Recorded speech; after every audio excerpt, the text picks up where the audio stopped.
রিজিক নিয়ে আমরা অনেক দুশ্চিন্তা করি, কিন্তু ভুলে যাই রিজিকের মালিক আল্লাহ। তবে প্রশ্ন হল, আমরা কিভাবে রিজিক পাই? হালাল না হারাম উপার্জন? এখানেই মূল ফারাক। কুরআনে আল্লাহ বলেন, যে তাকওয়া অবলম্বন করে আল্লাহ তার জন্য রিজিকের ব্যবস্থা করবেন। সূরা তালাক 2-3। দোয়া কবুল না হওয়ার অন্যতম কারণ হারাম রুজি। নবী ঈসা বলেছেন, যে ব্যক্তি হারাম খায় তার ইবাদত কবুল হয় না।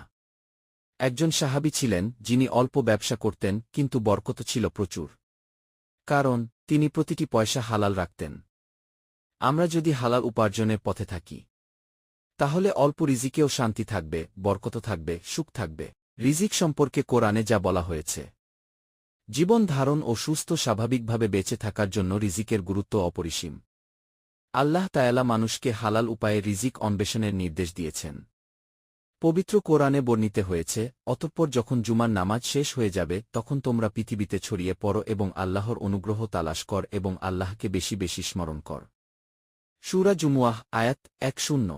রিজিক অনুসন্ধানের জন্য মানুষ হাড়ভাঙা পরিশ্রম করে। রিজিক নিয়ে মানুষ অনেক দুশ্চিন্তায় ভোগে। পৃথিবীতে প্রেরিত প্রত্যেকের রিজিক আল্লাহ তায়ালার পক্ষ থেকে নির্ধারিত। সবাই তার জন্য নির্ধারিত রিজিক লাভ করবেন নির্দিষ্ট নিয়মে। পবিত্র কোরআনে আল্লাহ তায়ালা বিভিন্ন জায়গায় রিজিক নিয়ে আলোচনা করেছেন। এখানে কোরআনের আলোকে রিজিকের বর্ণনা তুলে ধরা হল। পবিত্র কোরআনে কারিমে ইরশাদ হচ্ছে, পৃথিবীর প্রত্যেক জীবের জীবিকার দায়িত্ব আল্লাহর। তিনি জানেন তারা কোথায় থাকে এবং কোথায় সমাপিত হয়। সবকিছুই উল্লেখ এক সুবিন্যস্ত কিতাবে লৌহে মাহফুজে রয়েছে। সূরা হুদ আয়াত 6। অপর আয়াতে আল্লাহ তায়ালা বলেছেন, আকাশে রয়েছে তোমাদের রিজিক ও প্রতিশ্রুত সব কিছু। সূরা জারিয়াত আয়াত 2-2। মানুষ রিজিকের জন্য চেষ্টা করে। চেষ্টা করা স্বাভাবিক রীতি। তবে রিজিকদাতা একমাত্র আল্লাহ তায়ালা। কোরআন মাজিদে বর্ণিত হয়েছে, নিশ্চয় আল্লাহ হলেন তিনি, যিনি রিজিকদাতা এবং মহাশক্তিধর ও মহাপরাক্রমশালী। সূরা আয় জারিয়াত আয়াত 5-8। মানুষ চেষ্টা করার পরও অনেক সময় রিজিকে কম বেশি হয়। এটি আল্লাহ তায়ালার পক্ষ থেকে পরীক্ষা। কোরআনে এ প্রসঙ্গে আল্লাহ তায়ালা বলেন, আমি অবশ্যই তোমাদের পরীক্ষা করব, কখনো ভয়ভীতি, কখনো অনাহার দিয়ে, কখনো তোমাদের জানমাল ও ফসলাদির ক্ষতির মাধ্যমে। এমন পরিস্থিতিতে ধৈর্যধারণ করতে হবে। তুমি ধৈর্যশীলদের জান্নাতের সুসংবাদ দান করো। সূরা বাকারা আয়াত 155। আরও বর্ণিত হয়েছে, নিশ্চয় তোমার রব যাকে ইচ্ছা তার জন্য রিজিক বাড়িয়ে দেন এবং যাকে ইচ্ছা তার জন্য রিজিক সীমিত করে দেন। আর অবশ্যই তিনি তার বান্দাদের সম্পর্কে পূর্ণজ্ঞাত এবং প্রত্যক্ষদর্শী। সূরা বনী ইসরাইল আয়াত 3-0। কোরআন মাজিদে আরও ইরশাদ হয়েছে, পার্থিব জীবনের উপর কাফেরদের উন্মত্ত করে দেওয়া হয়েছে। আর তারা ঈমানদারদের প্রতি লক্ষ্য করে হাসাহাসি করে। পক্ষান্তরে যারা পরহেজগার তারা সেই কাফেরদের তুলনায় কিয়ামতের দিন অত্যন্ত উচ্চ মর্যাদায় থাকবে। আর আল্লাহ যাকে ইচ্ছা সীমাহীন রুজি দান করেন। সূরা আল বাকারা আয়াত 212। পার্থিব জীবনে পরিস্থিতি ও অবস্থার ওপর ভিত্তি করে মানুষ রিজিক নিয়ে টেনশন করে থাকে। কিন্তু আল্লাহ তায়ালা রিজিক নিয়ে চিন্তা টেনশন না করতে অভয়বাণী শুনিয়েছেন কোরআনে।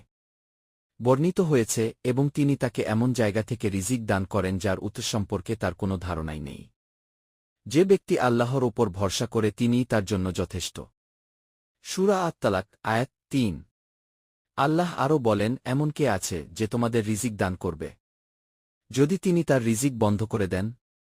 সূরা মুলক আয়াত 2-1। রিজিক বলতে মানুষ সাধারণত খাদ্যসামগ্রী বুঝে থাকে।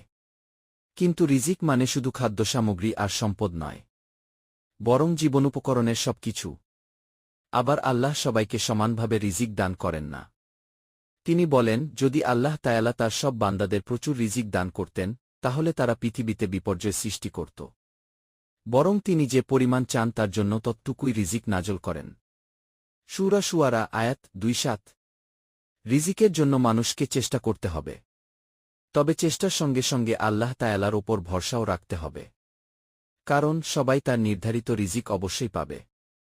এ বিষয়ে সুসংবাদ দিয়ে আল্লাহর রাসূল সাল্লাল্লাহু আলাইহি ওয়াসাল্লাম বলেছেন, হে মানুষ, তোমরা আল্লাহকে ভয় করো।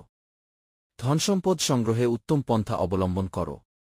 কেননা কেউ তার রিজিক পরিপূর্ণ না করে মৃত্যুবরণ করবে না, যদিও তা অর্জনে বিলম্ব হোক না কেন। সুনানে ইবনে মাজাহ। রিজিক খুঁজে বেড়ানো নয়, তাকওয়ার পথে হাঁটুন। রিজিক আপনার পেছনে আসবে ইনশাআল্লাহ। আসুন হালাল উপার্জনের মাধ্যমে আমাদের জীবন ও আখিরাতকে রক্ষা করি গি।